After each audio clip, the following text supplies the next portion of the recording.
Universalų imtuvą skirtą vartų atidarimui, jo atmintį galite papildyti iki 500 vienetų pultelių. Tai dabar parodysime būdą, kaip tokio tipo pultelį esantį po kaire prirašyti radio bangų pagalba prie turimo imtuvo visiškai be meistro pagalbos.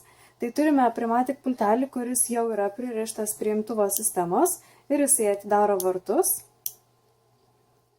Ir turime pultelį, kuris dar vartų neatidaro, bet norime jį pririšti. Tai dabar 3 kartus paspausime Primatic pultelį ir 3 kartą spaudžiant paspausime tą mygtuką ant to kito pultelio, kurį norime pririšti. 1, 2, 3 ir spaudžiame kitą mygtuką ant pultelio. Atsirado garsas, paspaudžiame 2 kartą ant pultelio ir tada paskutinį sykį spaudžiame mygtuką ant Primatic oranžinio pultelio. Kai garsas nustos sklisti, pultelis prisirašys. Ir dabar patikrinkime, ar vartai atsidaro. Vartai kuo puikiausiai atsidaro ir neprireikia jokios meistro pagalbos.